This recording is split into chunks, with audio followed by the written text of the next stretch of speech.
جزا اللہ عنا محمدا صلی اللہ علیہ وسلم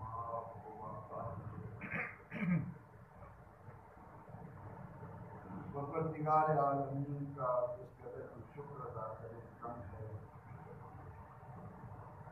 اس نے ہمیں ایسی بابرکت ساعتوں سے مستفید ہونے کا موقع عطا فرمایا جو اس کا خاص کرم ہے. حضور نبی اکرم رحمت عالم صلی اللہ تعالی علیہ وسلم نے رمضان المبارک کی آمد پر صحابہ رضی اللہ عنہم کو جن باتوں کی تلقین کی ان میں سے ایک بات یہ بھی تھی کہ اے اہل ایمان اس مہینے میں 4 باتوں کا خوب اہتمام کرو. ان میں سے 2 باتیں وہ ہیں جو تمہارے رب کو راضی کرتی ہیں اور 2 باتیں ایسی ہیں کہ جن کے سوا تمہیں کوئی چارہ نہیں. اب وہ 2 باتیں جو ہمارے پروردگار کو پسند ہیں ان میں سے ایک یہ ہے کہ کلمہ طیبہ کا اکثر ورد کیا جائے. اس مہینے میں زیادہ سے زیادہ کلمہ طیبہ پڑھا جائے. اور نمبر 2 استغفار. استغفر اللہ ربی من کل ذنب واتوب الیہ. یہ کلمات بڑی ہی عظمتوں والے ہیں.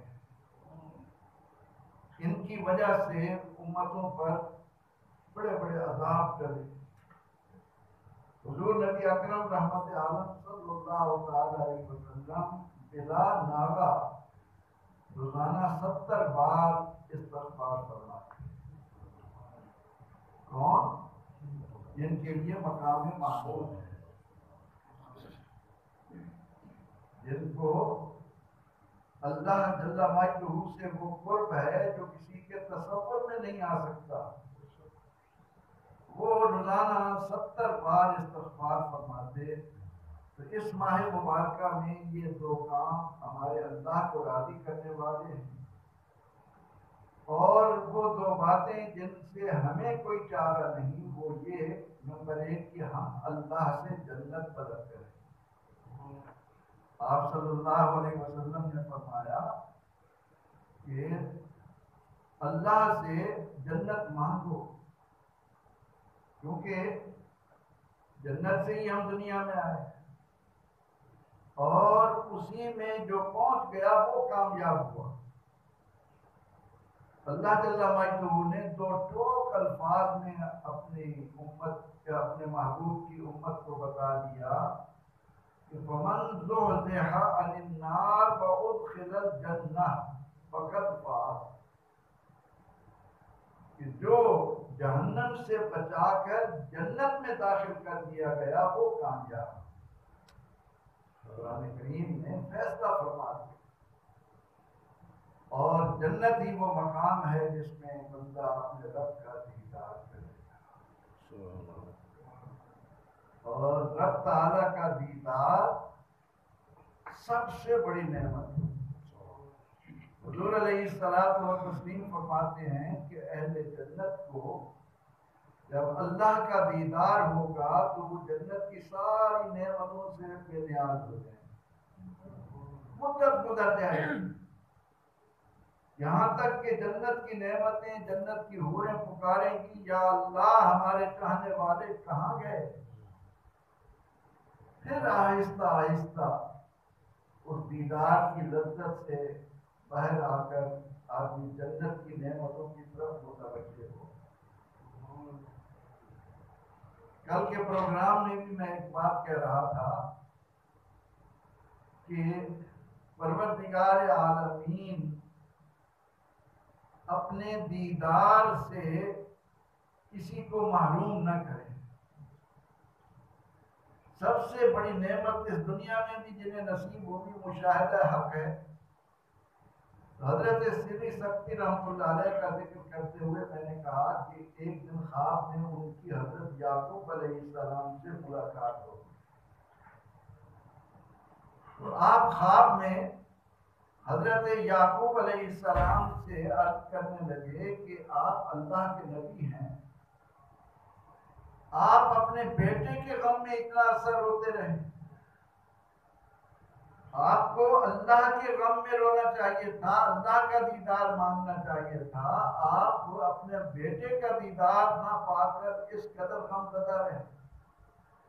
آواز آئی سری ادب، اللہ کے نبی سے مخاطب ہو، تمہیں ادب کو ملحوظ رکھنا ہے کہ اللہ کے نبی کے ساتھ بات کس طرح کرنا۔ تھوڑی دیر بعد انہیں یعقوب علیہ السلام کی صورت دکھائی، خواب میں حضرت سری سکتی رحمۃ اللہ علیہ کو حضرت یوسف علیہ السلام کا دیدار کرایا گیا۔ جب ان کی نظر یوسف پر پڑی تو 12 دن ہوش ہی نہیں آیا۔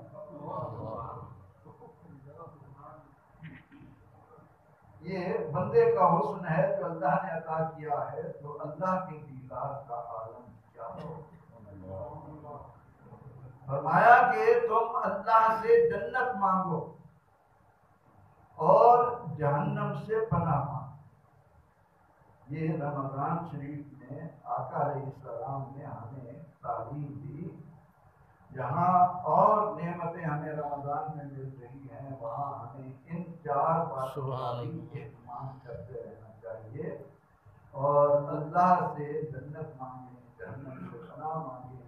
اور جہنم سے پناہ کا آپ نے ایک انداز دیکھا ہوگا کہ جب ہم تسبیح تراویح پڑھتے ہیں تو اس کا تتمہ کیا ہوتا ہے؟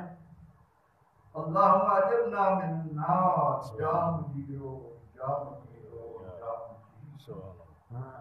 یہ ہم تراویح میں، لیکن اس پر ہی اکتفا نہیں کرنا، جتنا موقع ملے ہم ان بابرکت دنوں میں، ان برس کی رحمتوں میں اس کو زیادہ سے زیادہ زبان پر لانے کی کوشش کریں۔ واقعات کے ضمن میں حضرت آدم علیہ السلام کے بارے میں ہم نے جانا، اس کے بعد حابیل اور قابیل کے بارے میں اختصار کے ساتھ جانا۔ آج انتہائی اختصار کے ساتھ حضرت نوح علیہ السلام کے واقعے کو جاننے کی کوشش کرتے ہیں۔ سیدنا حضرت